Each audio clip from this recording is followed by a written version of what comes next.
Hey, what up, everybody? My name is Chris Orozco, and I want to thank you so much for taking the time to join me. And today, right now, I'm going to be talking about the importance of feeling like a fucking mess. And the reason I'm going to say this is because I recently looked inside myself, and I had this kind of revelation that there's a part of myself that feels like the world is fucked, that I am fucked. And being told that everything's okay actually makes it worse. And this is a really interesting thing for me because I realized what I really needed was to allow myself to feel like everything is fucked. And it made things a lot better. I got a lot of space around it. I was able to accept the fact that part of me actually feels this way. And the beautiful thing about doing this, by actually accepting the fact that part of me feels like the world has come to an end,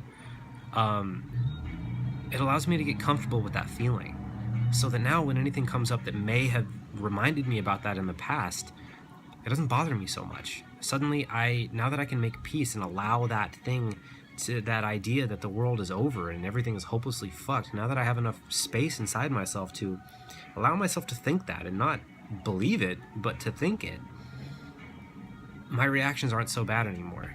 Suddenly, I'm able to take a look at things, and something that would have normally stopped me doesn't. Because it's like, oh, I have the reaction. Like, oh, hey, look, something inside of me thinks that everything's fucked.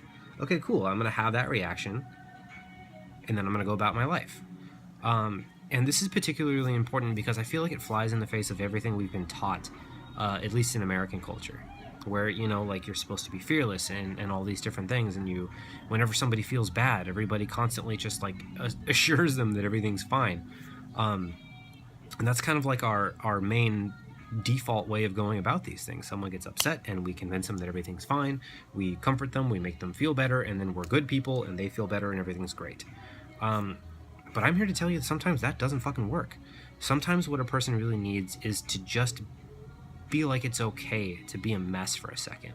And this may be you, this may be somebody in your life, but it happens.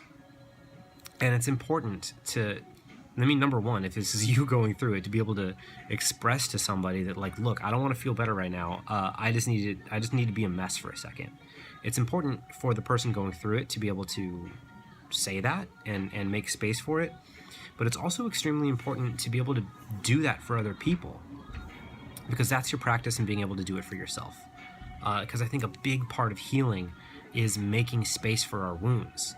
And once any part of ourselves that are hurt and wounded can accurately and adequately express themselves and get all the pain and the fear and the worry out, then we start to relax and we start to become healthier and things become better.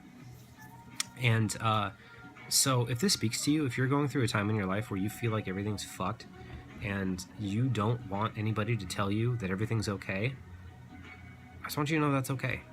I've been there. I'm there right now, and it's okay. That just allowing yourself to acknowledge the fact that part of you feels like everything is ruined, just acknowledging that and expressing it and making space for it will begin to make things better. So I hope this resonated with you. I hope this helps, because it's not an easy place to be. And I just wanted to let you know that it's okay to be there. And I love you. And I'll see you next time.